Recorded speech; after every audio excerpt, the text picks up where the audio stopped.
myself, and then Bruce can introduce himself. I'm Andrea Kahn. I'm president of the League of Women Voters of the Greater New Brunswick area. The League of Women Voters was created following the enactment of the 19th Amendment that gave women the right to vote. And once the women had the right to vote, they realized how important it was to educate people so that they could exercise that vote meaningfully.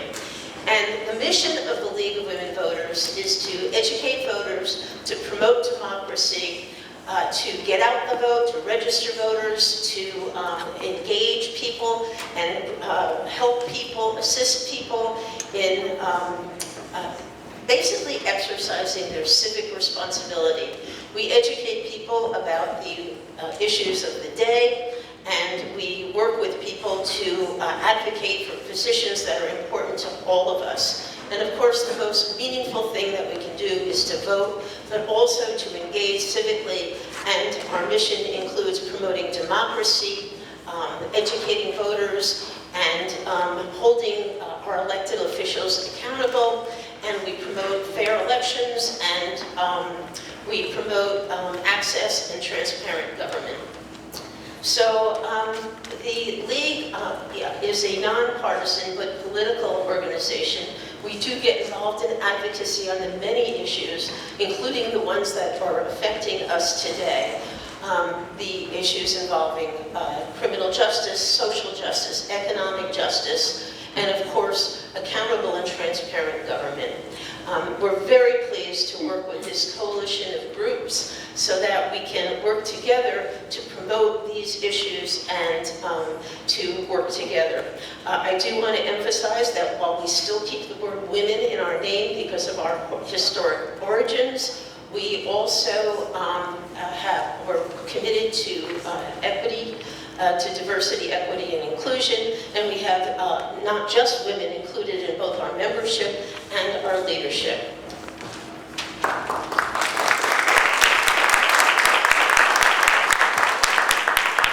Good morning, ladies and gentlemen. Can you hit me without the mic?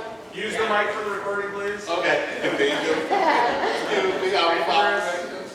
Good morning, everybody. My name is Bruce Morgan. I'm the first vice president for the New Jersey State Conference of NAACP.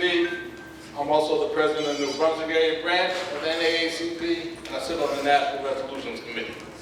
So, there you know I got titles. All that means is I take blame. I want to thank everybody for coming out today. And before I start, I want you to indulge me for a minute. Within the past 72 hours, I personally lost 2 freedom fighters, activists, people that's here fighting for just what we're here for today. I lost Congressman Charles Randall, who was a family friend who I've known since I was a child, and Highland Parson, Tina White's house just passed this morning. So please allow me just a quick minute to say a minute of silence for our friends, and I hope that they take the fight with them to heaven, and hopefully they're in heaven, and they're looking down and watching us as we go forward with our work. Moment of silence. Okay, thank you. The NAACP, we've been in existence since 1909. 116 years for us. And I can proudly say, since 1909, there has been no civil rights legislation in this nation that has at some time not been looked at by the NAACP. So that's what we do. And I want to just thank everybody for coming here and fighting with us. You're showing up is an activist motion. When you go back to your communities and tell them what you learned here today, that's activist motion. You sit there in your homes and you tie them tables and talk to your family, that's activist motion. So we're here today to talk about some of our, folks with looking for higher office to represent us. And they are not there to represent themselves. You're representing us. I think Everybody up here at one point or another I've worked with. Sometimes on the plus side, sometimes against. But this is your American democracy at work. And democracy is a participatory sport. It does not work unless you work with it. Because if you don't work with your democracy, we are in the fix that we're in now.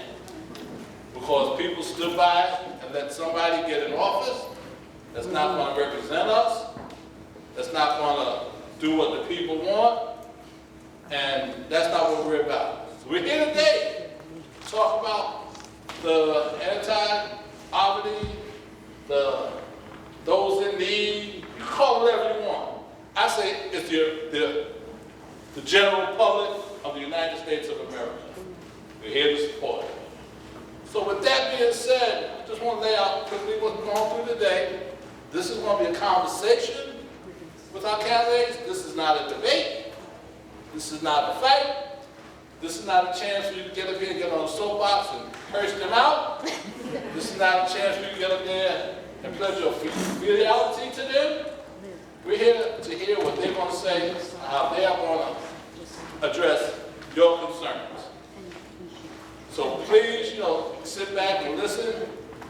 Have your pens and paper ready if you need some questions, because afterwards, not during, afterwards, I'm sure they're going to stick around so you can pepper them with questions and your personal, that you want, that you're going to beg for, and everybody wants their little hookup with the next elected official. But that's not what this is about. This is about finding out what they are going to do for you. So, moving along, I would like to introduce the moderators who are going to be talking about affordable housing. We have Ms. Liz DeCourcy, and we have Ms. Barbara Dunn. So they're going to come up and they're going to hand out on your behalf. Liz and Barbara, please come on. Barb, do you want to introduce yourself?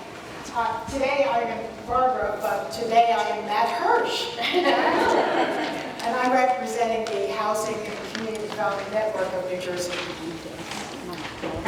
I'm Liz DeCourcy. I'm the CEO of Greater Middlesex and Morris Habitat for Humanity. I've been with Habitat for about 20 years, so I have been in this space for quite a while, helping to build and repair affordable housing in Morris County and more recently in Middlesex County. And I'd like to add, as representing the network, they have a Housing House New Jersey agenda, which has key positions that you can check out on their website. But following up on what Bruce said, if you want to participate on June 12th, we have Legislative Day. We'll be down in Trenton. Met with Senator Sweeney many times during Legislative Day. And so sign up, come be active. So check out the Housing and Community Development Network's website and see their position papers, and think about joining us on June 12th for Legislative Day. So before we begin with the questions, not everybody in the room is in the housing space, so I wanted to share some statistics that you on the stage probably already know. But New Jersey has an estimated affordable housing shortfall of over 200,000 units in the state. We are the 7th most expensive housing market in the U.S., and not surprisingly, you need an annual income of close to $80,000 to afford a 2-bedroom apartment. And currently, 77% of working New Jerseyans cannot afford that 2-bedroom apartment. And the New Jersey's rate of homelessness increased by 24% between 22 and 23. This represents over 12,000 New Jerseyans being unhoused based on a point-in-time survey. So just a little information so you can all understand the perspective that we're coming from and the shortage and the crisis that we're facing here in New Jersey.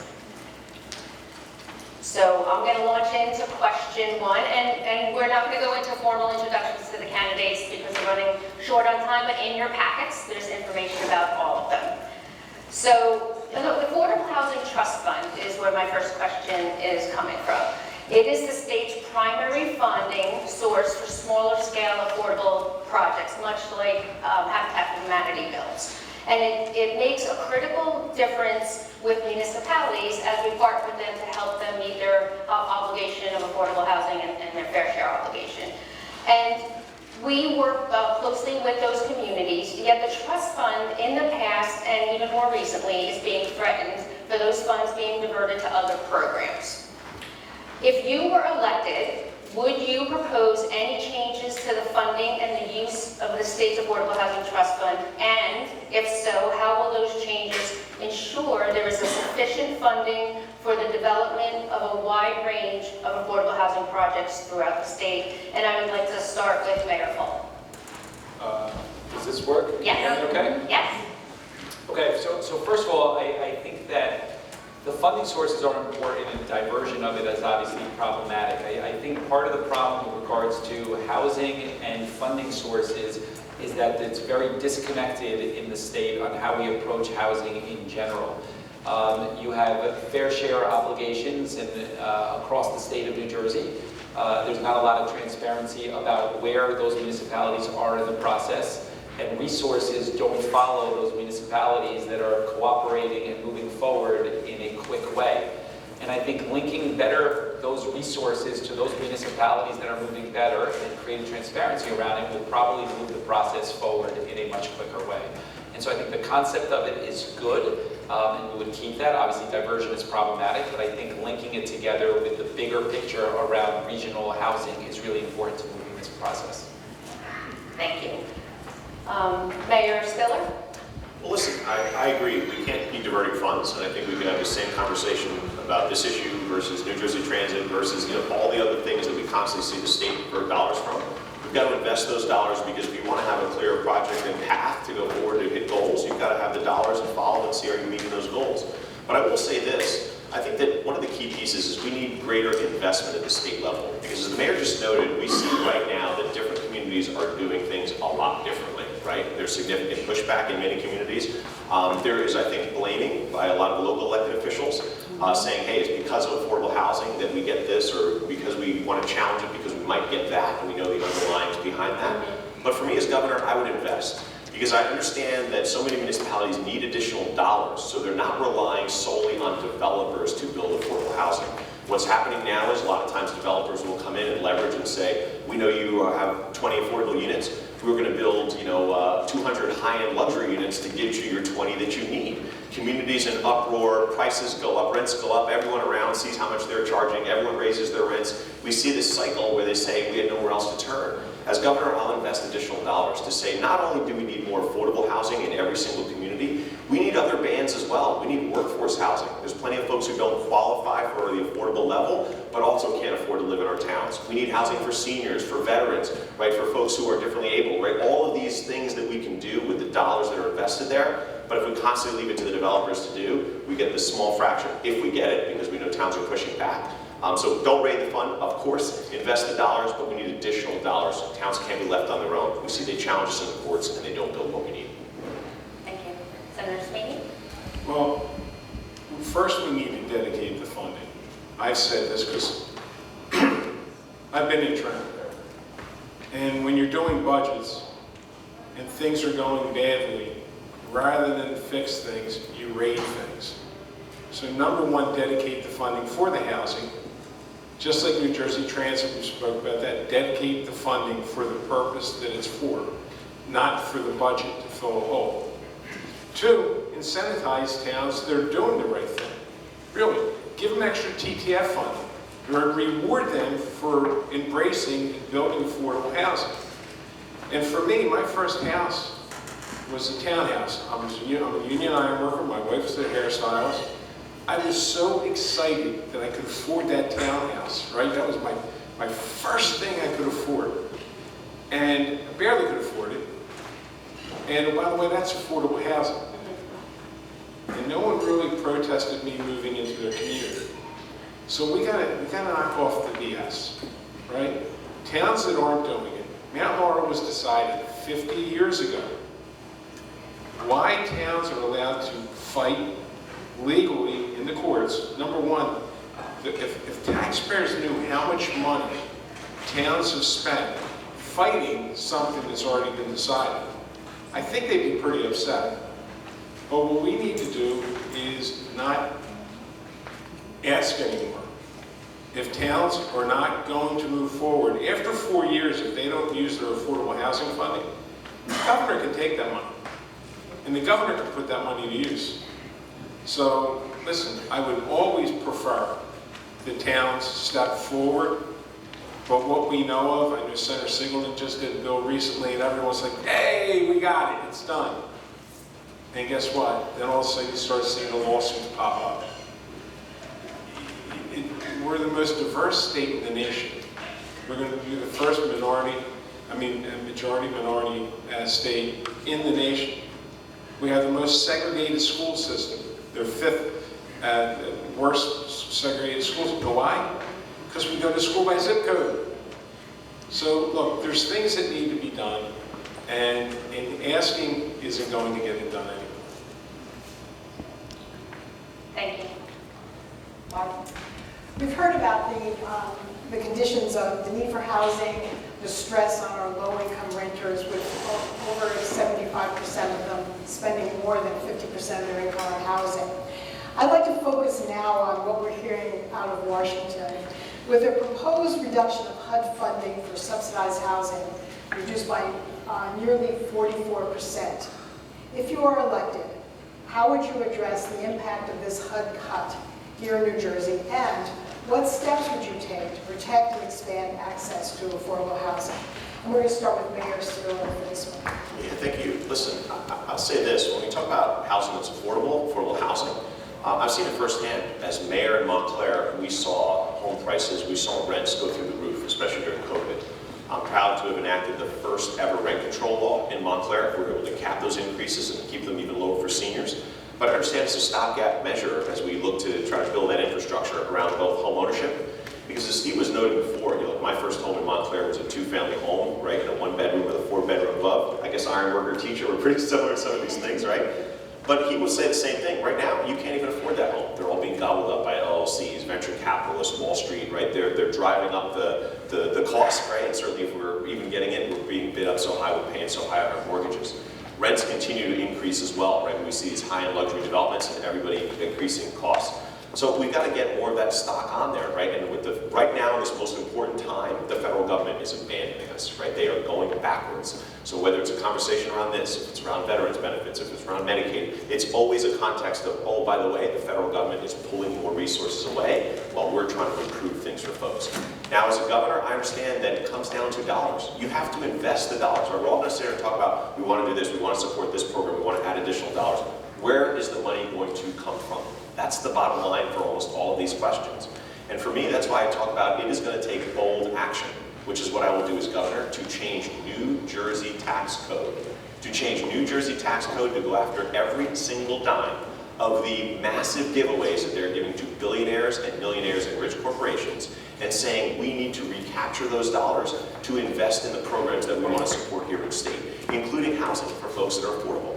Because when I talk about investing as a governor, right, both in the ownership side, let's create a period where we the people have a chance to buy homes first, not competing against these corporate interests. That helps us get into our homes. Let's pressure the banks to put all their abandoned properties back on the market. They're not tripling them on. Let's make sure we're partnering with our municipalities to build more housing that's affordable, all the bans that I talked about. All of these things require dollars and effort, energy.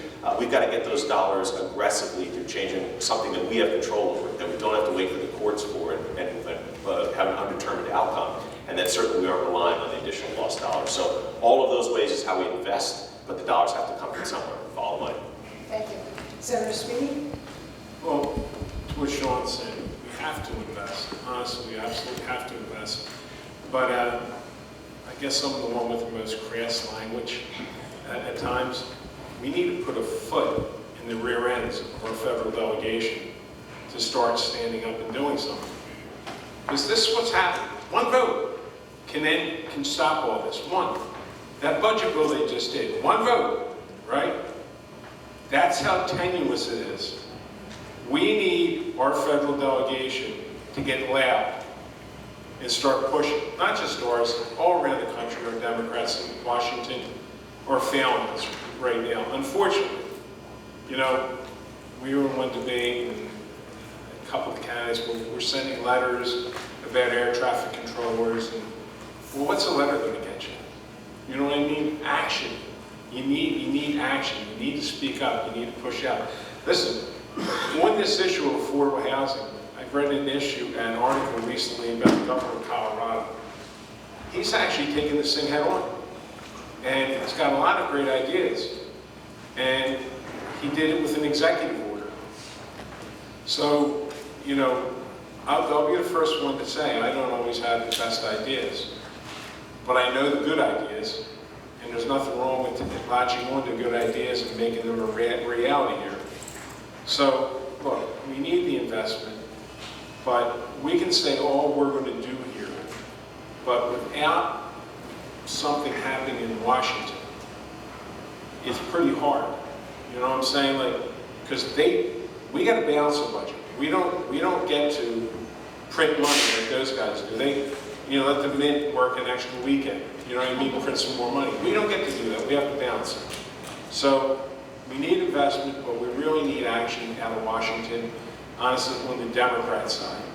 Because all you got to do is flip one Republican, and they have a deadline. And if Donald Norcross wasn't so ill, I was looking at this the other day, that budget, like Donald almost died. He's very ill. He would have tied.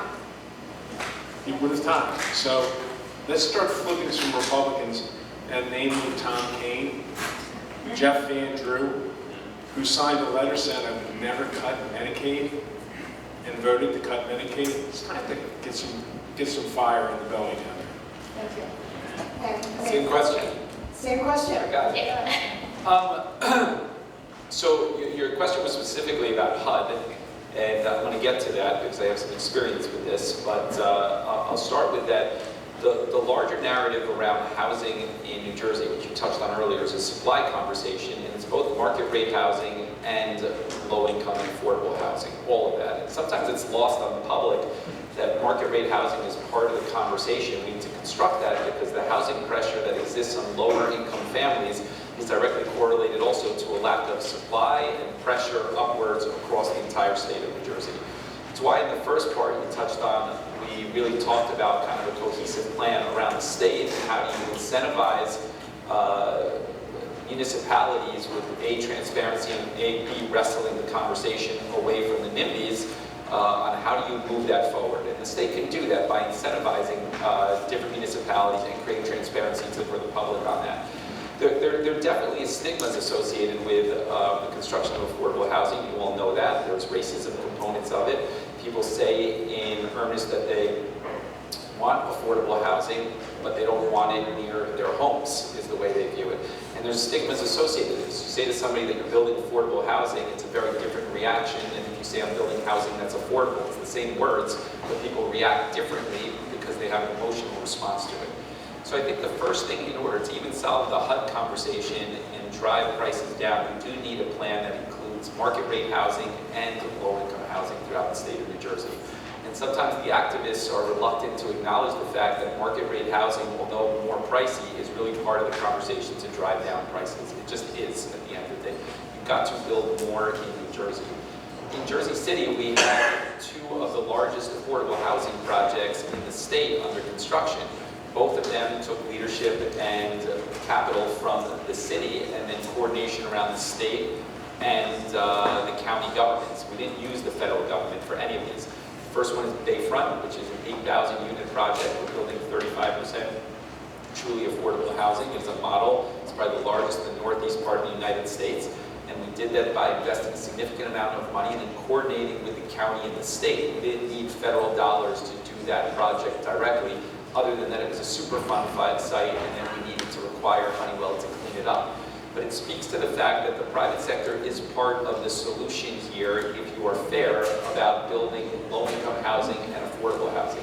The second thing I would tell you is that the largest reconstruction of public housing in the state of New Jersey is also under our administration in Jersey City. On the entryway to the Highland Tunnel is a low-income housing site called Highland Gardens. It's been there in Jersey City for probably 60 or 70 years. We are reconstructing that, and we've done a lot of things to make sure that we are leveraging the resources from HUD. We've used the fair cloth rules, those phantom units that were allowed for us to kind of occupy or use since the Clinton era. We're using that to occupy and build more units. I think we're the only ones in the state that are doing that. And then we've partnered with a private developer in order to build mixed housing around low-income HUD housing. So it's a fully integrated site. And I say this because the reality is, yes, you probably need to expand, using some of those fair cloth rules, the number of units that you are entitled to, because it is formulaic at the end of the day. Even if they cut the formula numbers, you do need to expand what your pool is, what you have access to. And the second thing I would tell you is that the private sector is part of that conversation. You need to build trust with the communities. We've done that. We've tried to do the strongest right of return for those housing sites that we are reconstructing in Jersey City. But the reality of the situation is that the private sector is going to be a key part of this conversation, because the public sector won't be able to do it alone. Regardless of the federal cuts, regardless, that's going to make it more difficult, but we need to have our eyes open to the fact that government cannot build enough housing by itself. It is impossible. The reality is that the private sector offsetting some of those costs are key to the formula to move that forward in a meaningful way. Thank you. Thank you, and that is a good segue. We're going to start with you, Mayor Fulop, on probably this last question. We have just 3.5 minutes left. But given the need for affordable housing and the high cost of living in New Jersey, what I'm looking for is something that would cut the costs for the barrier to build and develop new affordable housing. Can all of you give one specific example of what you might propose? And I can say from personal experience, that's what Habitat does. And there's a lot of things that we could recommend to the state that would help. We typically, and people in this room typically build 100% affordable. So what would you propose if you could propose one thing? Start one. Yes, please. Yeah. Sorry. Me? Yes. Okay, all right, great. So I would suggest two things off the bat. I mean, first of all, the governor of Pennsylvania has taken some good steps with regards to automatic approvals if things aren't reviewed and approved in a certain amount of time. I think that's a good step because it holds the municipality or the state government accountable to move things forward. And there should be repercussions for a municipality or the state government when they don't expedite things, particularly around 100% affordable housing sort of projects. But this is across the board as far as regulations go. The second thing that I would suggest in order to build more housing in the state, and going back to the conversation around market rate and affordable housing both being linked together, is that the long-term tax abatement process in New Jersey is flawed. And the reason that it's flawed is because whenever you do larger than a 5-year tax abatement, it obviously goes to the municipal council, it tends to be a negotiation. What you see is that the entire conversation is co-opted by the NIMBYs. People come out to the council office, it becomes a hyper-political conversation, and good housing projects get delayed inevitably, even if they have large portions of affordable housing or workforce housing. And what we've said consistently, and I know this from experience, I mean, Jersey City has built more than anybody in the state of New Jersey, both affordable housing and market rate housing, but I've realized that it's very expensive, as you definitely know, because there's not enough construction happening in the entire region. And going back to the long-term tax abatement situation, the way that the 5-year tax abatement works in the state of New Jersey is that it's by right. You fill out some paperwork if you're doing construction, if you're building new housing, you could fill out a piece of paperwork, it's a formality, and you get the 5-year tax abatement. I fundamentally believe that the long-term tax abatements should operate in a very, very similar vein to that. I believe that when a new administration comes in, a mayor or a city council, whatever that is, they should propose an ordinance that speaks to what a long-term tax abatement will look like in that municipality. That means the census tracts that could be applicable, that means what type of set-asides, what type of community givebacks, workforce, low income, 20%, 30%. Once the council approves that, you submit it to the state, and if the state approves that, I believe that should be, for that term, a formality as well moving forward in order to wrestle away the conversation from the NIMBYs. At the core of this conversation around housing is the fact that people say they want it, but in reality they don't, because the NIMBYs control the entire conversation. And if you are fair and understand municipal government, you need to wrestle that away, and I think that that's the best way to do it. Thank you. Thank you, Senator Sweeney. Well, it's permanent reform and eliminating things, you know, that are there that don't do anything to help anything. You know, the legislature passes a lot of laws. I was there. And you'll pass something on top of something on top of something. What it does is it increases cost, as you know. Permitting, God, 8 years ago was like $40,000 a house. You figured that was the cost to a home. That's not for a bigger house. We all want to build things safely. We want to do things the right way. But reforming our permitting system and honestly eliminating, I'm a big believer of reviewing legislation every so many years to make sure that what we're doing is working, and do you really need that? Do you really need this in order to make sure you're doing it well? And I can tell you, there's a lot of things we don't need that are there on the books. And we do it with education, we do it with hope. Sean, I think Sean would agree with you on education. Like we have so many rules at times for the right reason, but it doesn't make it work better.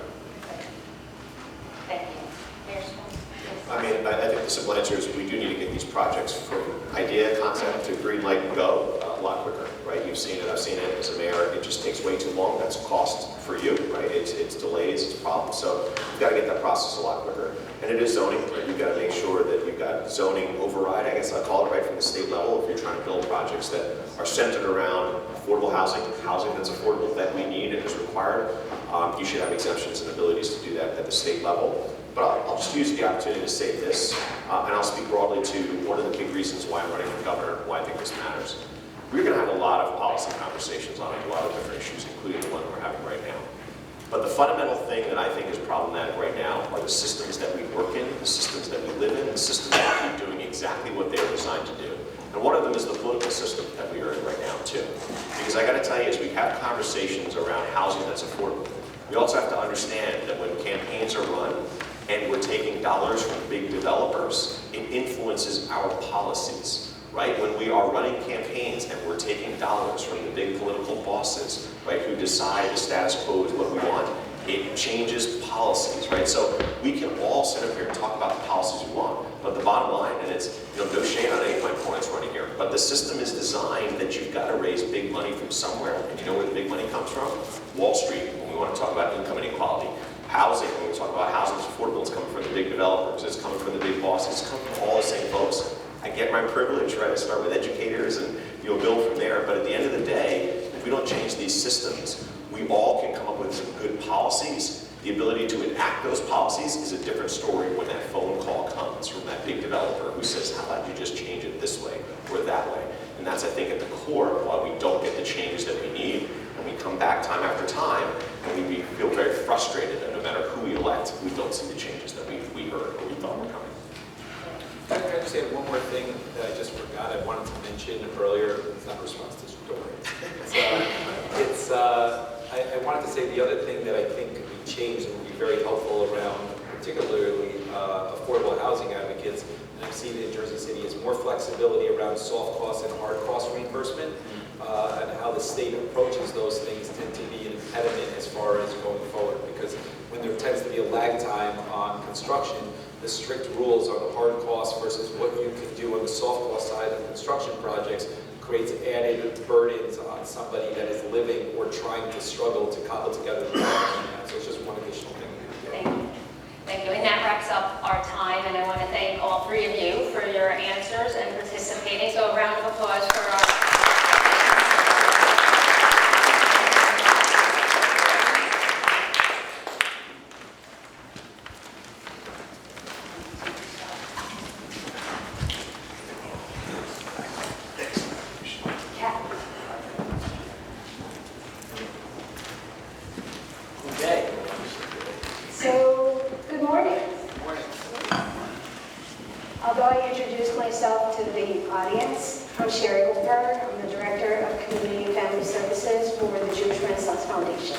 We're a community action agency and a federally qualified health center here in Middlesex County.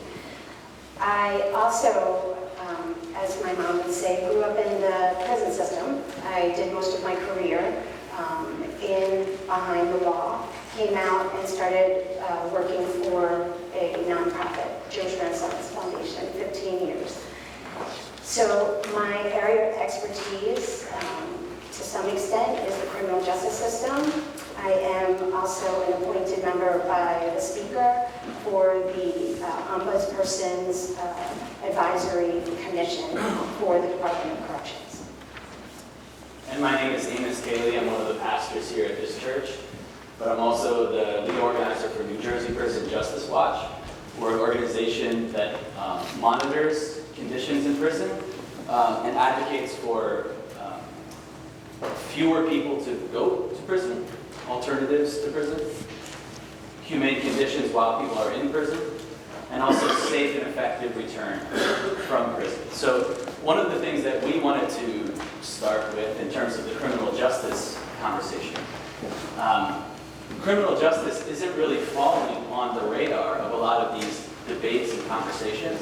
It's a really unfortunate thing because a lot of us in the room have advocated really tirelessly over the past 10 years for really important things that we've been able to do, and some of them we've been able to do with you.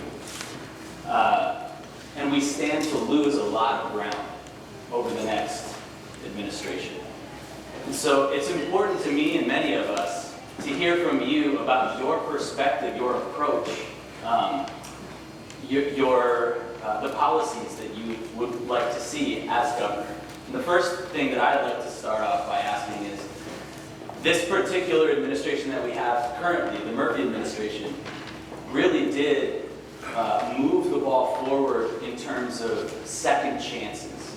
We saw the clemency initiative under the Murphy administration release more people through commutations or pardons than any other administration in the past 30 years. My question is, what will you do with that proof of concept of the clemency initiative? And also, just more broadly speaking, what's your perspective on second chances for people who are incarcerated? I'd like to actually start with Mayor Spiller. Yeah, no, well, certainly I support folks getting a second chance. I agree with a lot of what the Murphy administration has done. I would want to continue that in my administration. But I want to take a moment to touch on what you talked about before in your intro. I say this as a teacher myself. It's important for us to look at ways where we stop people entering the system to begin with, right? That's such a huge piece. And I can say through a lot of reflection in the work that we've done, we've tried to stop that school to prison pipeline, right? That oftentimes has a student for some small thing, right? Start a process where they get greater and greater discipline, and it sets them on this track that all of a sudden leads to incarceration and, of course, a lifetime of change and challenge potentially, right? So we do have to invest on that front end. We have to break those cycles. We have to break those systems that channel predominantly black and brown, black males, right, into prison systems. And certainly, we have to understand and recognize that through culture, competency trainings, other things like that that happen in a school system otherwise, if we want to stop folks from going in to begin with. But I absolutely agree with once someone is there and certainly looking at the reasons why, as the governor has done, setting up that framework and that structure to constantly review and see what recommendations come out of that. I think has been a good thing. I think he's utilized that well. I'd want to continue that. But for me, it's about, yes, do I agree with second chances and looking at ways to support folks being released and get on with their lives, being productive? Absolutely. Let's stop people from going in the first place, and let's look at breaking those systems that put them there. Senator Sweeney. Well, obviously, it makes sense to continue what Governor Murphy's doing. And look, I'm pretty proud of my record. I have a record on this. That's what happens when you hold office for a little while. You have records that people can look up, so you can say things, but I can prove them. I was proud. I worked with, at the NAACP, Richard Smith is the president. He's a personal friend of mine. I've known him forever. We did bail reform, which kept people that were in jail just because they were poor for months, right? I mean, that was huge. But by the way, New York screwed it up. You know what I mean? And then we get people saying, well, bail reform is a failure. It's not been a failure in New Jersey. Again, does it need to be tweaked here and there? Sure. But bail reform was very important. What else was really important? Ban the box. Right? That's another bill we did. Because there used to be a box on an employment form that you have to check if you were ever incarcerated. Now, what do you think the odds were of getting a job once you checked out. Right? 0. We did that. With marijuana, we expunged all the records for minor marijuana possession. Because you know how many young people get screwed up, their lives got screwed up because of that? So I'm a big, big believer in second chance. Because I used to go around and give speeches and I'd say, how many of us in this room were just lucky we didn't get caught? And I'd put my hand up, right? Because we all did something stupid at one point in our life, you know? And then eventually the hands would start to go up. My point is, it's a human being you're dealing with that made a mistake. So they deserve the resources when they come out not to make the same mistake. And one of the big areas that I didn't get to, but I will as governor, is when people time out. There's a difference between when someone goes on parole, you get housing, you get services, you get wraparound services. I'm not saying it's the greatest, but they're services. For people that time out, they get nothing. So how do you expect someone coming out of jail after a period of time to do anything different than what they've been doing because you don't give them an opportunity? So, look, like I said, I'm a big, big supporter of second chance. Oh, by the way, third and fourth, whatever. Because they're human beings and they deserve an opportunity to enter into life after they paid, you know, they paid their debt. They're entitled to be given an opportunity, not a handout, not a gift, but an opportunity to be successful when they leave. Because, you know, jail changes people. It does have an impact on people, and not in a normally good way. So helping people when they come out so they can really blend into the community. Look, we gave voting rights back.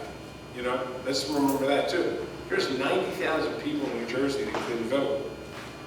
And since I'm running for governor, I called someone up, and one of my members, and he says, I can't vote for you. He says, I have a record. I said, oh no, you can vote. We made sure of that. And he was shocked, but he was thrilled, because now he's like, I'm part of it again, you know? So, like I said, I'm a huge believer, and for me, the fortunate thing for me is look at my record book. I'm pretty proud of it. Yeah, I think I'm going to build a little bit on both of what they said. I think we're going to largely overlap on this. I think certainly intervention prior to a life of incarceration is important. I think youth prisons are not productive. We shouldn't be having those in New Jersey. I think that the second chance conversation is one that we could all lean into. I'll tell you that when I got elected in 2013, we started out of our Jersey Employment and Training Office a partnership. I hired Governor McGreevey, and the New Jersey Reentry Corporation started out of the Jersey Employment and Training Office. And today's the largest reentry operation in the state of New Jersey. And I will tell you about that, which I think is good in the sense that, you know, I've had a first-hand look, front row seats on how this works and part of creating it. That's the positive. The downside, and that I've learned through this and where we could do better, is the fact that, you know, you have one nonprofit that does reentry that has $20 million of state funds. And there are a lot of community-based nonprofits that do those work in each of the municipalities around the state of New Jersey. And as I have more and more conversations, what I've learned over time is that the best ambassador for intervention and relationships are generally not those bigger nonprofits in this sort of conversation. It's really funding the very, very hyper-local nonprofits on the reentry front, because relationships matter and trust matter, particularly in that sort of community. And having an ambassador that is funded and from that community is the best person to communicate with somebody that's incarcerated looking to get their feet underneath them. There are things that I think that, you know, the state has done well, and you know, the bail reform, the ban the box, those are all good things. I think the state was slow on and has been slow on the cannabis expungements, and there's a lot of questions around how they've interacted with cannabis legality and who has it really benefited and why. I think we have a hindsight view of that we should be skeptical of a little bit. And I think that to tie this back into the housing conversation, I think one of the things that I've learned also is that when people come out of the prison system, you know, there's a couple of things that are barriers. Housing is a barrier, obviously, and unless we have a concerted effort to make developers and the private sector access those people in a comfortable way, there's a barrier to entry. When you lump those people together with veterans, as an example, people are going to gravitate towards the veterans as a set aside as opposed to somebody that's been incarcerated for obvious reasons. So I think those stigmas exist, and how do you incentivize that? Addiction treatment is a big part of the conversation when people come out of the prison system, and I think we can do better as far as, again, social services deliberately thinking about that. And then, like, look, things that we take for granted, like linking people with driver's license so that they can get around, continue to be huge obstacles on how the process works when people get out of the jail system. And those are things that I think that can be improved. I think that, you know, as somebody who is fairly critical of the Murphy administration in a lot of ways, I think that they've been okay on a lot of issues. Average, I think this is a place that they've done particularly well and deserves some credit, and I think there's ways to build on that in the future. And I just want to just follow up. Sure. There are other groups besides government agreements. No, there's a lot of groups. They just there are, but the most important thing as a governor is to ensure there's a line item to fund programs. We were able to do that, and like I said, there's a lot of good groups. It's nothing against what you said, Mayor. It's just there's a lot of groups, but most importantly, that it's funded, and it's funded for every region of the state too, not just northern, central, all regions of the state are funded. Thank you. Chair. Thanks. So as somebody who worked quite a lot of years inside prison, we have done some amazing things, most recently as well, in terms of how we treat people inside. One of the things that often happens is a crisis, right? And then we react, which is what happened several years ago with Edinburgh Correctional Facility. And that sparked a conversation that was way long overdue, created legislation that was sponsored by Assemblywoman Lopez, who is from our district, and created the Ombudsperson's Office, the Department of Corrections Ombudsperson's Office. We always had an ombudsman for corrections, but certainly was not utilized the way that it should. And I would say in the last 3 years, we are now starting to see the fruits of that effort. The office is staffed with incredible staff, as well as folks that are closest to the problem, formerly incarcerated folks that can inform some of the decisions. There have been several reports that have been released. Most recently, the conditions at Garden State Youth Correctional Facility, and it's eye-opening for those who are interested in criminal justice. Take a look at that. But my question is, we have made a lot of gains in that area, and I think that it's indicative how we treat folks that are incarcerated who are serving a term. They're coming home. 98.8% come home. And so everybody talks about reentry and all of that. But what can we do inside that would create change so that coming home is not such a vast difference?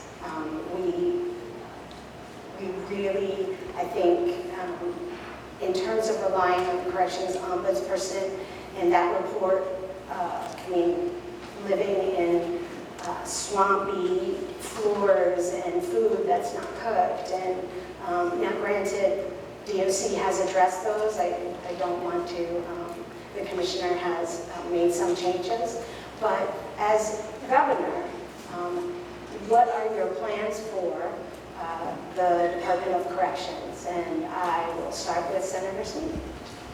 Well, it's working with the groups that are dealing with the inside. You know what I'm saying? Like, we don't normally, you know, and the man, that was a horrible thing that happened. We aren't aware of any of that kind of condition that's going on, right? I mean, really, until the story broke. So having the ombudsman, which is a good thing, but working with people that are inside the system, make sure that, you know, the food is healthy, it's not crap, that they're being treated with respect, that they're given training. I can tell you, what I found out as a senator was we pass a lot of laws. That doesn't mean they necessarily get implemented. You know that, right? And if you, like, one of the bills that we had passed was to ensure people were getting vocational training, because they were shutting down a lot of their shops, training shops, right? I mean, right? You're aware of that. So ultimately, just for context, the Department of Corrections is severely understaffed. And isolation and solitary confinement is a huge hot button issue, right? See, the reason why I knew about that is I knew someone that was an instructor that worked in the jails that said, oh, by the way, you passed that law, that I worked with you to get passed so we can make sure people are getting the training and the opportunities to come out as a plumber or an electrician or somebody that could actually come out with a real skill. They could support their family. And they just didn't do anything with it. So, you know, making sure that the laws that we have are being enforced also, especially when it's for the betterment of an individual, that we want to get ready, because as you said, 98.8%, they're coming back. So they're going to come back and they can be productive citizens or they can be problems. And I always choose to be a productive citizen. So, like I said, and there should be an ongoing dialogue. Again, you know, once you do something, say, oh, we fixed it, it's done. You got to meet every 6 months to find out what's going on, to stay on top of things. That's what this job really, as governor, takes, is the investment of time. And I'm not talking staff, I'm talking about the governor in a room with people that are involved with this stuff. What's working, what's not working.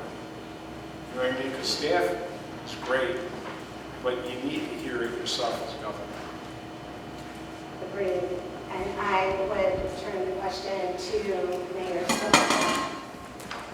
Yeah, listen, I agree in this sense. It requires greater oversight, right? As governor, you want to make sure you know what's happening, right? And that means listening to the people who are there, getting the feedback, understanding what's going on. To the point of what the senator was just saying, I smile in the sense of when you talk about who you're talking to, it matters. Say from the education perspective, I remember when this Murphy administration was new at the time. I remember we were going in and we were talking about issues in the education system, some of which, by the way, aren't that unfamiliar when we talked about the food service industry and some of the other things happening in our schools. But as we're having these conversations, about the third or fourth conversation in a room with a bunch of folks, a bunch of young folks who were taking all these notes, we sat down and said, who are you bringing these notes to? Because we want to meet with them. Because we need to make sure that what we're talking about is getting conveyed to the right person who can do something about this. And I think a lot of that is the disconnect that exists when information is being shared or tried to be moved up the chain or whatever that looks like. Clearly, when it's the people in power or unaware, there's a problem, right? We can't do anything about it to address. So we need that greater transparency, we need that greater communication, we need that greater oversight. All of that is important. But I would say this, when you're talking about the issue, I'm talking about in education or any other sector, any other issue you're talking about, one of the key things that you highlighted there, not in passing, but you mentioned, is the understaffing that exists, right? And that is a huge challenge in so many departments and divisions across the state. That means nothing gets done. We talk about we've got to have permitting happen quicker. Why isn't it? Because no one's there. When we talk about it saying, hey, we're waiting right now in a backlog when we don't have enough educators and we can't get people approved. Why? Because there's no one there, right? When we talk about all of these different entities and agencies, it is the governor that sets a budget, right? It is the governor that works with the legislature to get something passed that funds these positions. It is on us as governor, right, to say, hey, let's make sure we are fully staffing up all of these different agencies that right now need to be functioning at 100%, because what we're seeing at the federal level with them slashing every single one of these programs, with them firing half of departments and agencies right now, we need New Jersey operating at 100%, and that means staffing is a huge piece of it. So Knowing what's happening, getting those reports, talking to people who are doing the work, all important. Having that oversight, making sure the communication exists is important. But at the end of the day, if you just don't have the people there to properly do the work, sometimes you could do less with less, not more with less. And we've got to make sure the resources are there for folks to be able to address the concerns. Great, and I would just follow up real quick in terms of, criminal justice is not a hugely popular subject.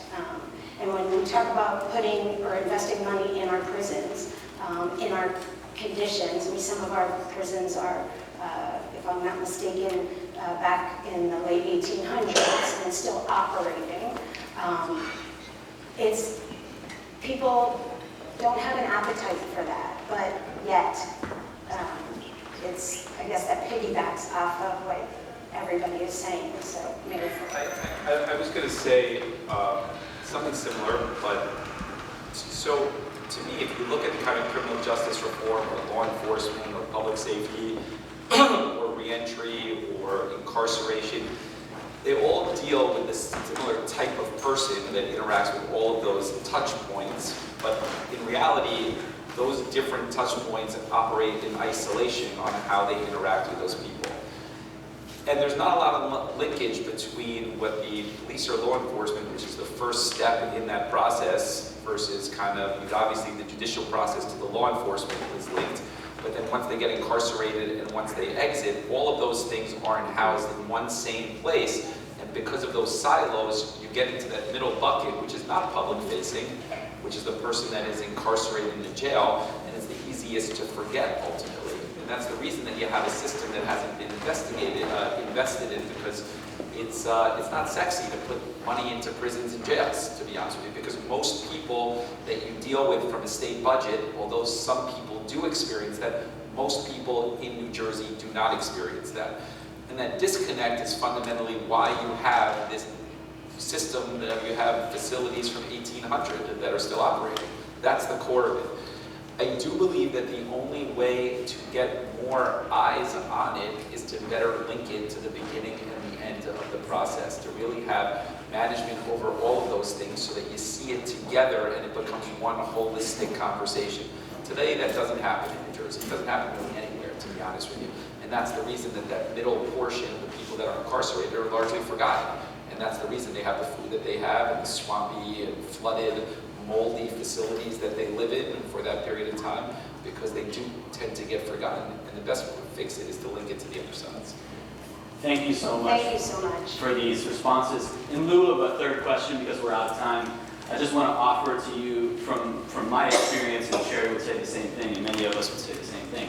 One of the best ways to stay completely connected to the truth of the issues is to invest in staffing that includes people who have directly experienced prison and the reentry process. And especially in a state where we have invested in educational and vocational experiences for at least some people, and many are coming out of prison with a bachelor's degree, a master's degree, on their way to something even more advanced. I would love to propose to you that you put your money where your mouth is and invest in staff that have criminal records, specifically in the state of New Jersey, that can speak very honestly to the issues and won't be bamboozled by some of the sort of hearsay. Thank you. Thank you.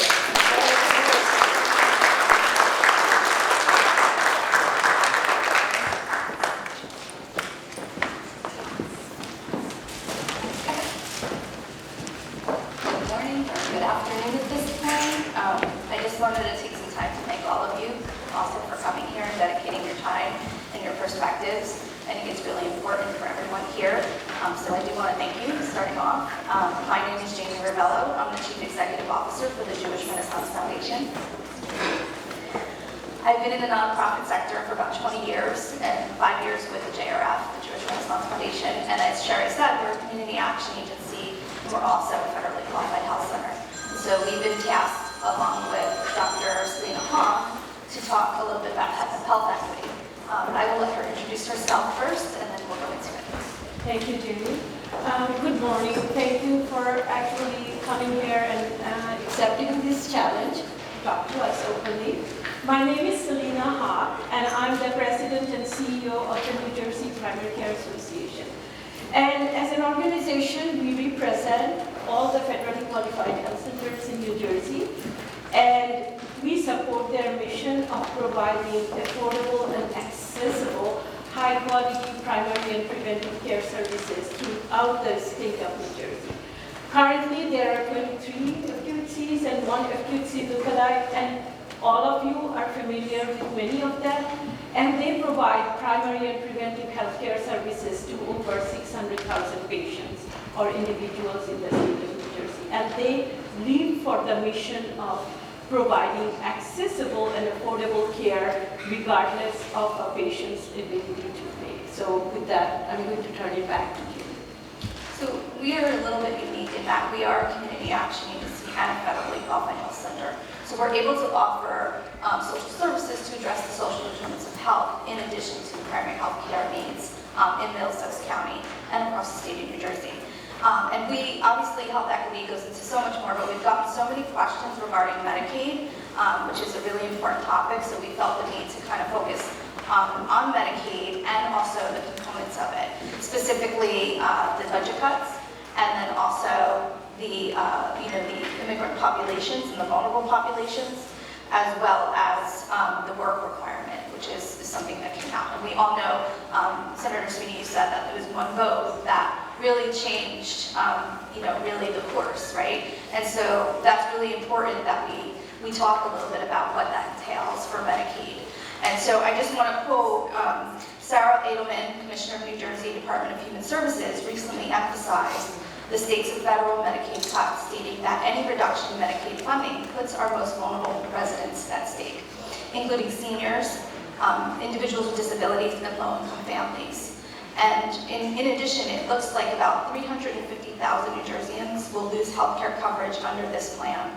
New Jersey will also receive an estimated $3.8 billion less in annual federal Medicaid funding, including $300 million in federal funding to New Jersey hospitals and federally qualified health centers like ourselves.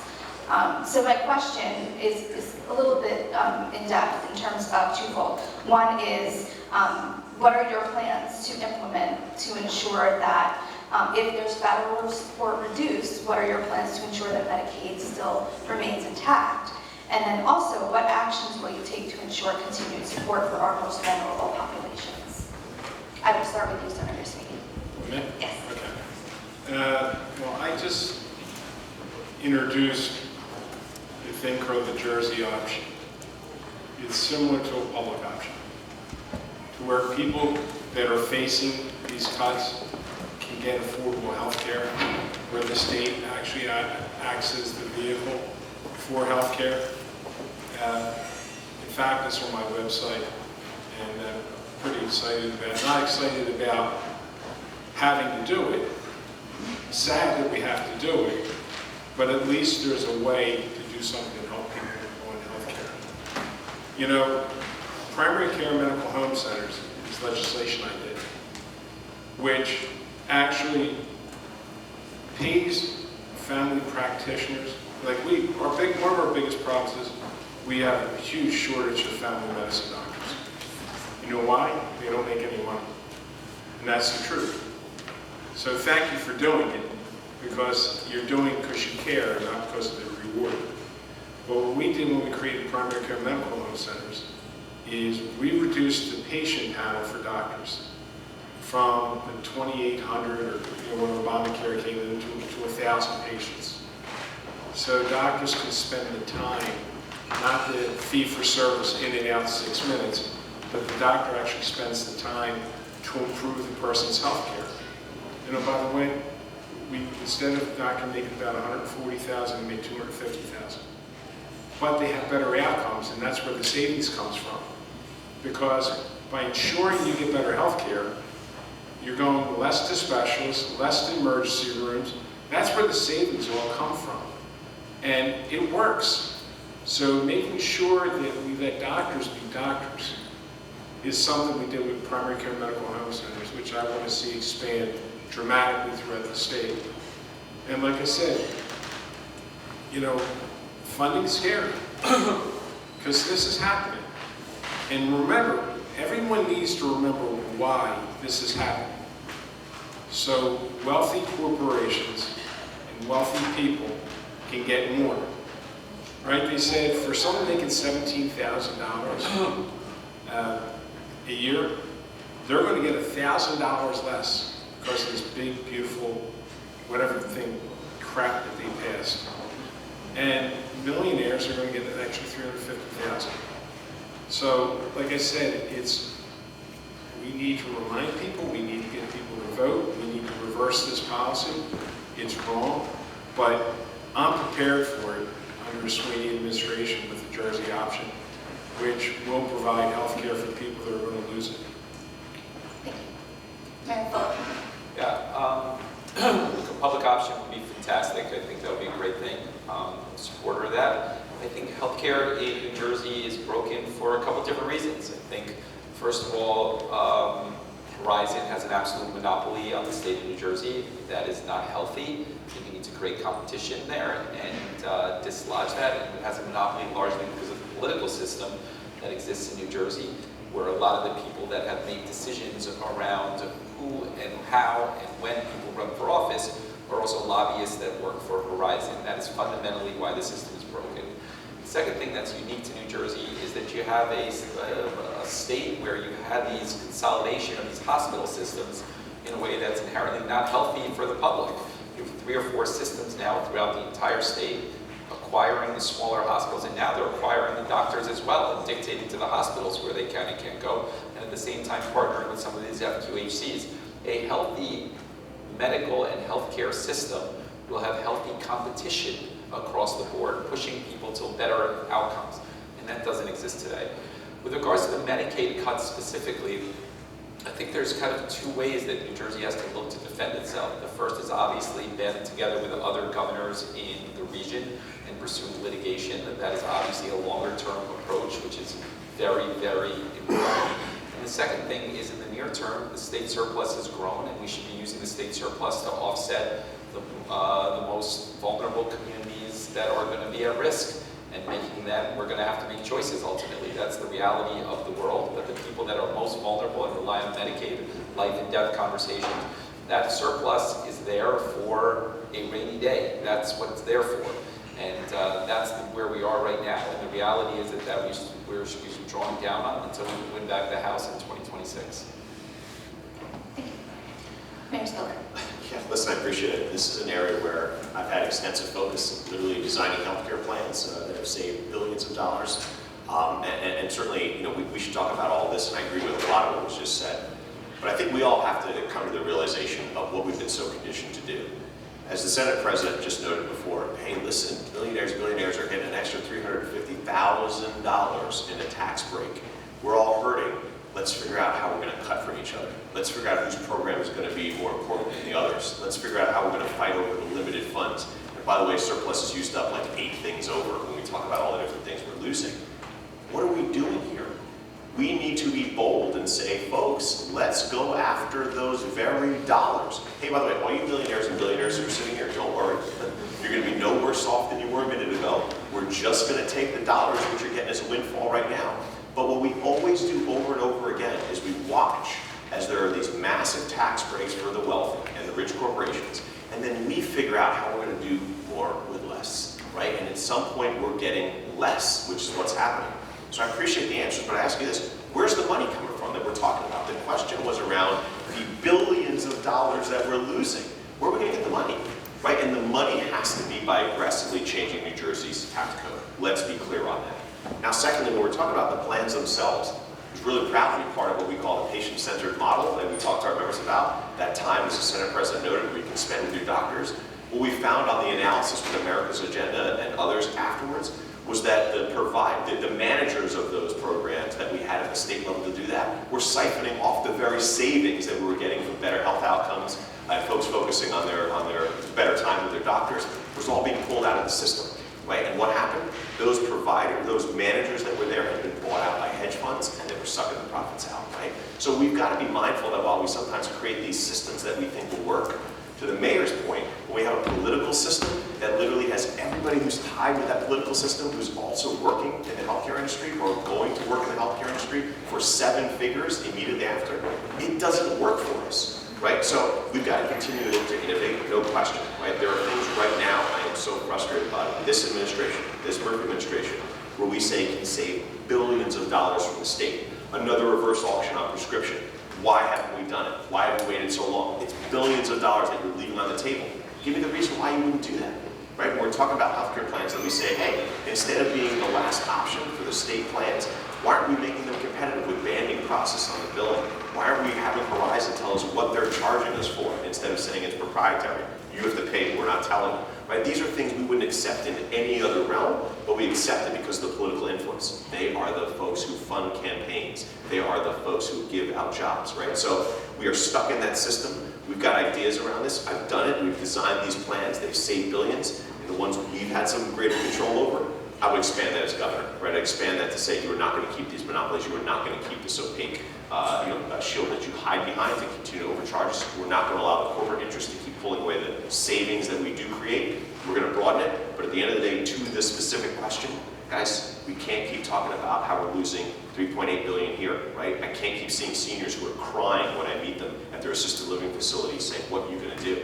I can't keep talking to veterans who say, oh my God, veteran services are being cut. Can't keep talking to educators who say we're losing $1.1 billion from students with special needs. I can't keep talking, every group, right? It is about follow the money. We have got to be aggressive and listen to the answers of where are we getting the dollars to fill this hole? Because if we're not talking about the money, we're making some changes around the margins, but at the end of the day, we're just stealing from each other, and we're not getting what we need.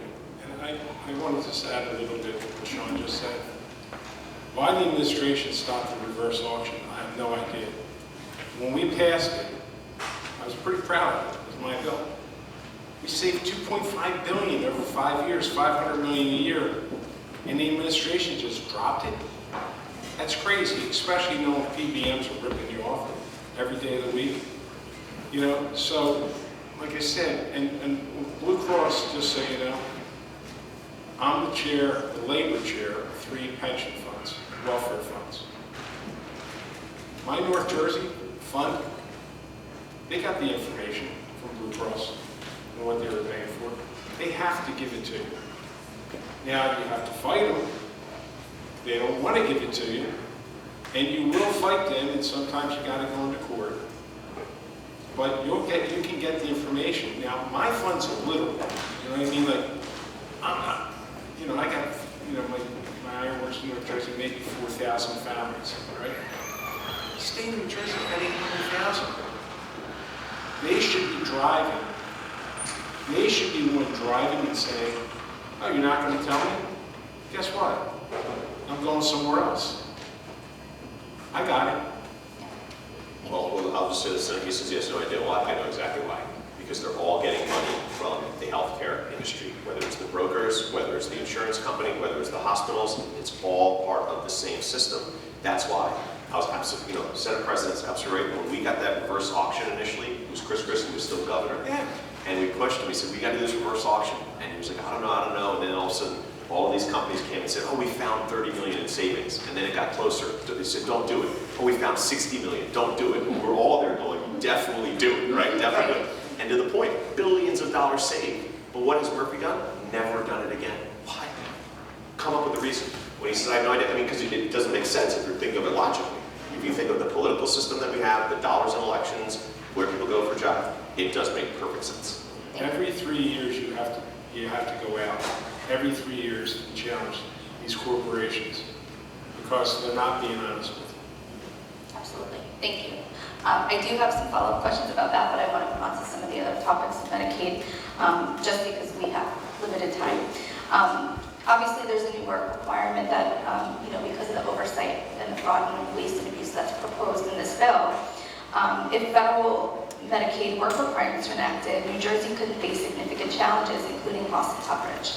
Implementing work requirements would introduce additional administrative complexities, such as frequent eligibility checks and increased documentation requirements. And as we understand it, I think it's going to be twice a year. So my question is, given the recent proposals for work requirements, and we know that Arkansas did try to do this, and it increased their budget 26 million. So given the recent proposals to impose the work requirement, increased eligibility for applications twice a year, how would you as governor address these potential changes? And I'll start with, on the end, Mayor Spiller. Well, listen, it goes back to the same challenges, right? Right now at the federal level, they're doing everything they can to come after us, right? And let them broaden this, right? Because when I say come after us, I sit here as an immigrant, right? I came to this country as a young boy from Jamaica. A lot of challenges, a lot of opportunities, but never had to worry I was going to get separated from my parents and never going to see them again. Never had to worry ICE agents were going to grab me off the street, say, show me your papers, right? And that should scare all of us, because you don't walk around with your papers just like I don't, right? And they are gobbling folks up who served in the military, veterans, others. By the way, they deport you, no effort to bring you back, that kind of thing, right? So we should be worried. They're using it to stifle college campuses and the conversations that are happening. They're using it to scare parents from being able to utilize services, like when I visited St. Joe's, right, in Patterson, and see how few people are visiting their healthcare centers in the community because they're scared right now and worried ICE agents are there. And they're going after us with the money. They're cutting all of the programs and services that so many of you provide, that we have so many residents in New Jersey rely on, and they're making it harder and harder and harder. So you ask a question, they're putting in requirements, right, that are going to cost us a lot of money in our budget. It is very frustrating for me, because as governor, I know that every single one of our limited dollars need to be invested in making New Jersey more affordable for folks, to help folks in their moment of need. We can lift them up, to maybe stop them from losing that home and becoming homeless. That's the most important way to stop homelessness, is to help someone on that front end right there, those Alice families, right? It is all of the things we know how to make this work and do, but they require dollars, and yet now they're going to require something that's going to cost us even more. So listen, yes, it is having a strong Attorney General continue to fight and push these things back through the courts, but we know how long they can take, and we know how they've been somewhat stacked against us. It is working to say, listen, we still have to get these dollars as best we can, so let's try to comply as best we can for as limited dollars as we can to bring in the revenues, but unless we are fundamentally having our own dollars that we can rely on, we are going to be beholden, right? And they keep asking us one way or another to bend the knee to kiss the ring. It is through the programs of fear, it is through the dollars in our budgets. We cannot make up for the $22.6 billion that we might lose from the federal government by literally just playing nice or again, nibbling around the edges. We need to be bold in our tax policies, we need to be bold in how we're investing in our programs. We have then more flexibility as to what we can do, but of course in that short term, we've got to try to make sure we're bringing in those dollars until we can see the change that we need to through the courts or through legislation. Thank you. Mayor Fulop. I mean, the honest answer is it's hard to speculate on what that will look like until it passes the Senate and goes back to the House and we see what exactly we're dealing with. The Attorney General is part of the conversation, but the truth is that regardless of who the governor is, there has to be a conversation in the first 100 days about revenue raisers and taxes on wealthy people and how do you reimagine the budget ultimately. And that's the only way we're going to protect ourselves. What it's going to look like on work rules, or who's going to get cut on Medicaid, or does it go into Medicare, which people think, or how does it impact Social Security? It's all speculative right now. I think the reality of the conversation is that you need to kind of think about revenue raisers early to protect ourselves, an Attorney General that is clearly strong and has a backbone on this, and then coordination with other states. And beyond that, it would be speculative to see where we go on this. Thank you. Senator Sweeney. And it is speculative right now. We have no idea what they're doing. Listen, it's great politics. That's all this is politics. We're going to get those people, those deadbeats that don't want to go to work, they're just living off the land. Well, these are human beings. And people that, vast majority of people that want to work, they'll go to work. There's reasons why people don't work at times. So the politics is obvious. This is the greatest divider president that I've ever seen. He divides and points fingers at everyone else. But remember what he's doing it for. It's like, I'm repeating myself. He's doing this so rich people can get richer. He doesn't care if it hurts people. He doesn't care if it costs more money. You know what I'm saying? This isn't anything thought out policy. This was done in the think tank politically. So, by the way, I'm going to be 66 pretty soon. I remember when I was in my teens hearing about this, right? we're going to go get those people that are living off of government. This is not a new idea, but it's a good political play to divide the country. And Donald Trump has divided the country more than any president in the history of this country. And oh, by the way, such fiscal hawks that they're going to add $4 trillion to the deficit. So when you think about it, what's this really about? It's total BS. Right, and we know that 34% of Medicaid recipients are full-time working individuals in New Jersey. So, we know that they're already working. It's just a matter of adding money to the budget to Exactly. But thank you for your response. We do have time maybe for one question, maybe a little bit of a lightning round. We only have about 1 minute left, I think.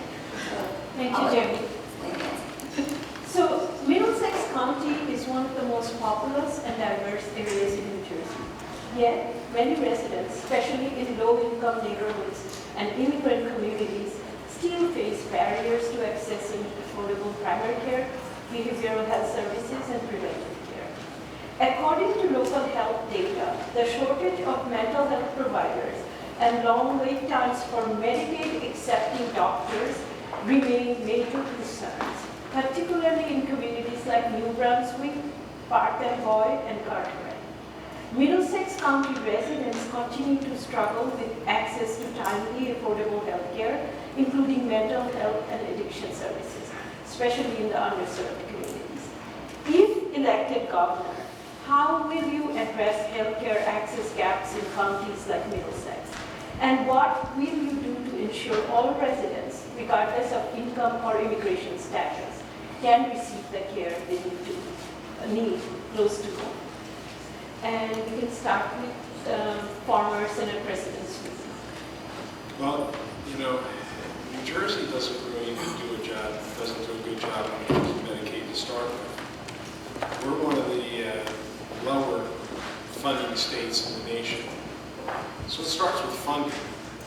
And look, I've had a history of getting the pension fund fully funded, because you can't fix it overnight. But you basically do a thing called smoothing. That's a term in the investing world, where you start to build, you ramp up the funding, because we're worried about the cuts, but we have a hard time getting doctors, period, as you know, because of our low reimbursement. So we have to start adding money in the state budget to Medicaid in order to have more access, because Medicaid is very limited, as you know, right? So I would start on a path to identify where we need, where we should be. I know where we're at. I think we're 49th or 48th in the country. 48. That's close. I'm good with numbers. I should have been looking. But honestly, we need to start investing, and that has to be a priority in the budget.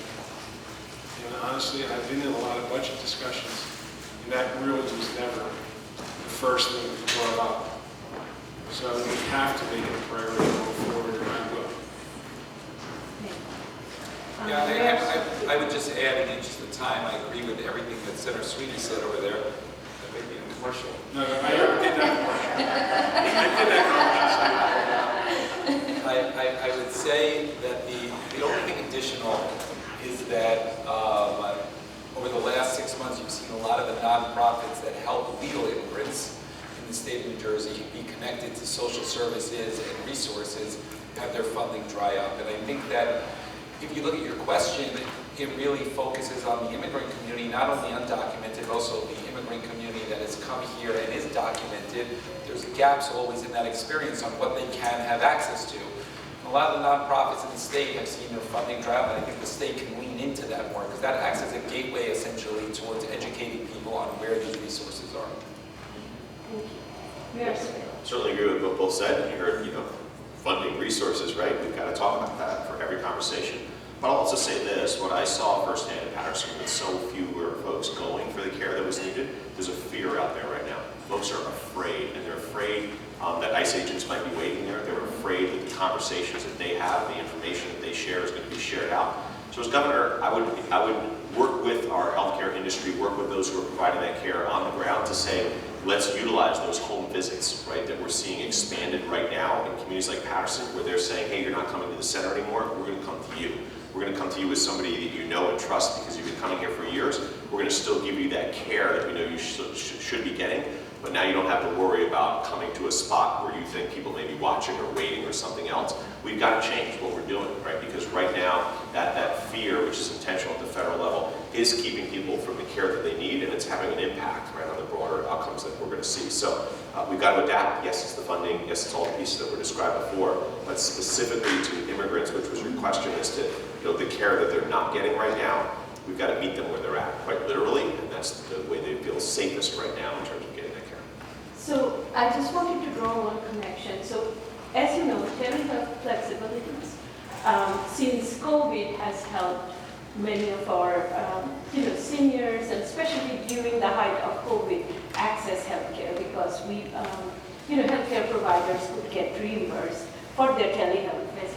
And now we know that at one point in time, telehealth flexibilities was dropped. So as governor, this has proven to be one of the mechanisms that many providers now can offer those people who are scared to come to the physical facilities for care. So as governor, how would you approach telehealth, especially the payment parity, so that providers are able to offer that to these communities? Yeah, it's interesting. So conversations I've had with folks both on the networks and the providers and talking about telehealth has been specifically who can you utilize, right? Who can be brought in to do that work? And they share with me that they can fill gaps a little bit easier through telehealth, right? Makes sense logically. They still have certain requirements that are New Jersey specific, so we've got to make sure that we are, again, putting forward the policies that don't put too much red tape for folks to be able to get folks to take part in it, and to be the doctors that are on call, as it were. So I'm supportive, right? I'm supportive. We've seen the benefit through COVID, absolutely. We also need to expand that, certainly right now in this moment when people are afraid to go to certain places. We need to provide that access. We can work here with our networks of providers and certainly our hospitals included, right, as they are all dabbling in telehealth and trying to expand. I've heard positive conversations, looks pretty promising, but it does mean we have to change some of the regulations that we have here in New Jersey. The honest answer is I need to think about it a little bit. I'm supportive of the concept. I need to think through about how that would work. I don't want to just say something that I don't know certainty that I can deliver, execute on. So I would say conceptually I like it, but I got to think a little bit more about how to actually interact that into kind of the bigger healthcare conversation. And it's really, telehealth has been a big plus. It's been a huge plus.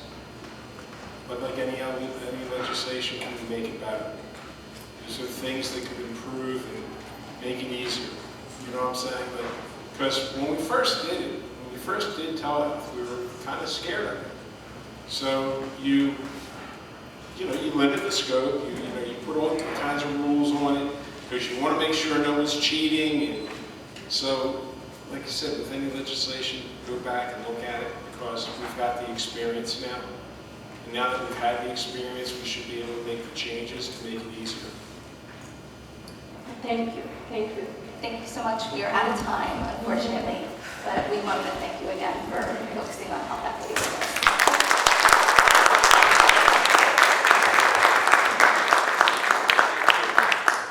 So, I'm up again, but for sake of time, we also want to offer the closing statements, the option for closing statements, and thank you, all three of you, for agreeing to stay with us until 12:10. So I don't have much time to ask a question, so I'll just give a little context. The last category is food insecurity, or food security, lack thereof. Just to let you know that in the last month, 40% of the students that attend Middlesex College have stated that they are food insecure. And we also in Middlesex County have 57,000 residents that face food insecurity, with 1 in 10 being children. And when we talk about, in fact, all the topics, we, as nonprofit agencies, which mostly make up this room, we are tasked with filling and serving the need of our communities. So in terms of food security, there has been, again, some gains.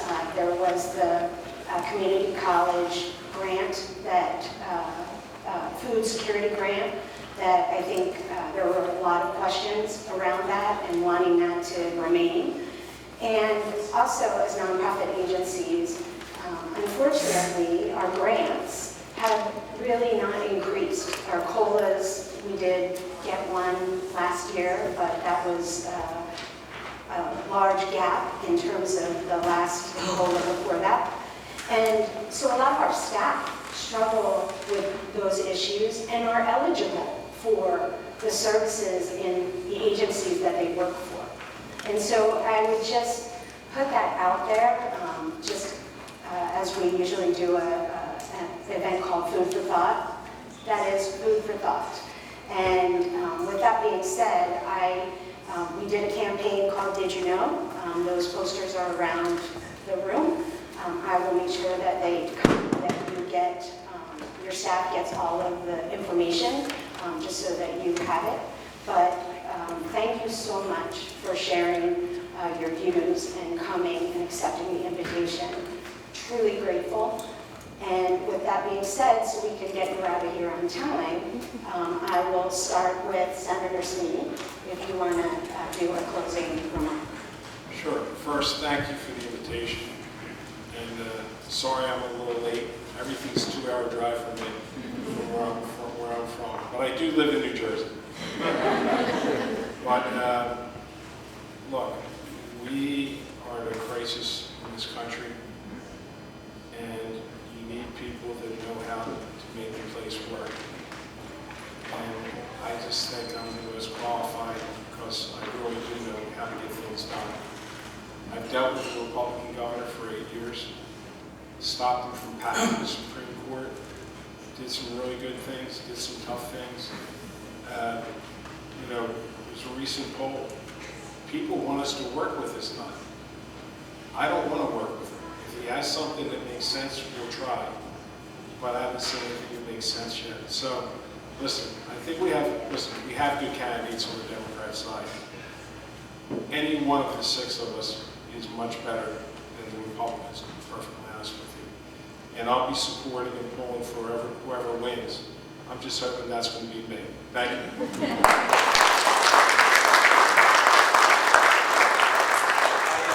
I'm just going to be quick and say thank you to all of you in the nonprofit space. You do a lot of the good work that happens in New Jersey.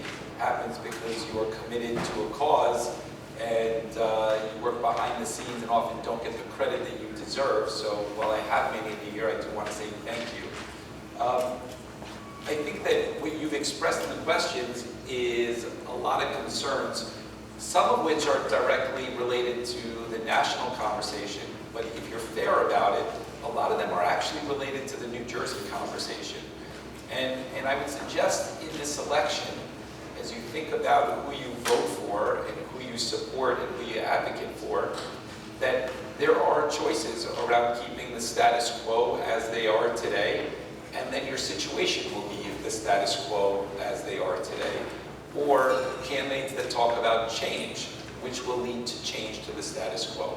That's why we position it to you ultimately. Because a lot of the things that you talk about, yeah, they're federal issues, and certainly the federal government doesn't make it easier for us. But a lot of them are really state issues, whether you talk about food insecurity, you talk about health issues, you talk about housing issues, maybe a little more complicated today than they've been in the past, but they are state issues. And if you elect a status quo state infrastructure type of person, you will have the status quo state solution that you've had for the last couple of years. So with that, you have 13 days, please do some research. And again, thank you for coming out today.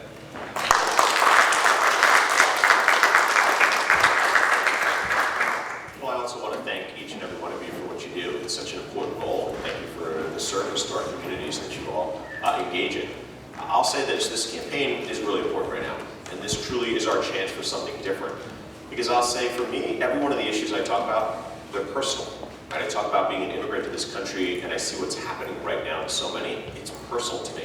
When I talk and we talk about food insecurity, look, I've been a high school science teacher in the classroom 15 years, and you see kids who come to school who haven't been able to have that meal yet for the day, who have to be at school to be able to get something in their stomachs. It's personal to me.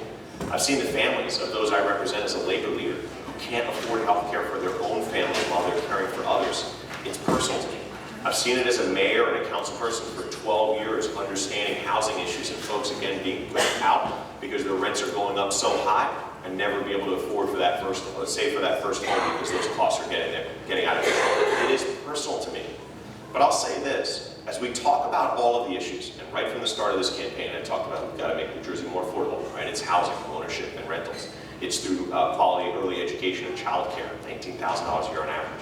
It's through health care, making sure we're providing quality care for folks. It's through environment and energy costs and investment there. It's always in the backdrop of what Donald Trump is doing though, because things are not saying that they're getting a little harder. They're getting a lot harder because of what he's doing. And we need to be mindful of that, and I'm ready to push back. I stood up to the first bully we had in the state, which was Chris Christie, and fought against him and still got things done.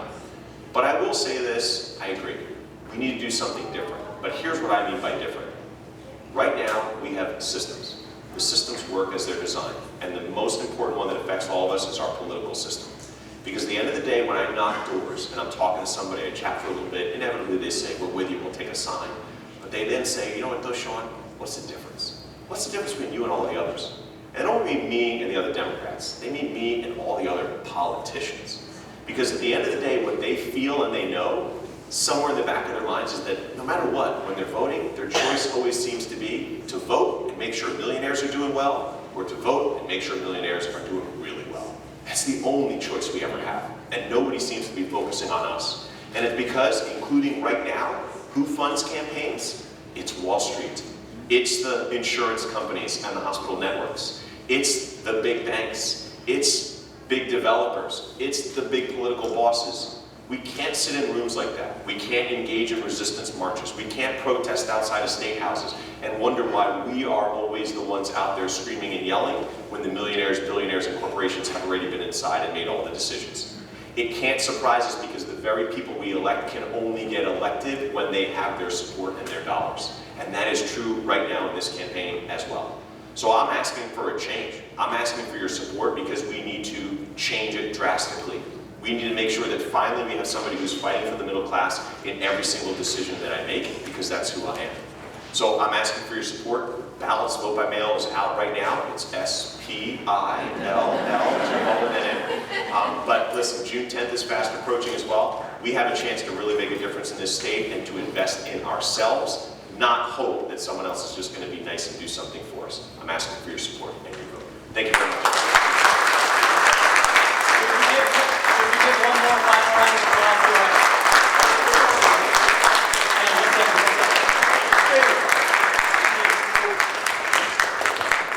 We actually have three thank yous. First is to the candidates. A big thank you. It is not a presumption that every candidate was going to show up today, but these three right away responded, yes, we will be there, and they are here. And that matters a lot to me, and I know it matters a lot to you. All right, the second thank you is to Sherry Goldberg, who really carried this. Thank you. Good to see you guys. Take care. Thank you. Thank you is the cafe that normally uses this space, the Global Grace Cafe, offered freely to allow us to use this space, and it is not a very wealthy, funded organization. That's the most it is important a program designed to hire and appreciate refugees that have come here, the Global Grace Cafe. They forewent their normal space in order to allow us to host this place. And my request is, if you are hungry, definitely there is food for free in the back, but if you walk around to the quilt room, that is where they are operating today. It is a delicious meal that you can get for, I think, $7. It's an amazing price. Please support the Global Grace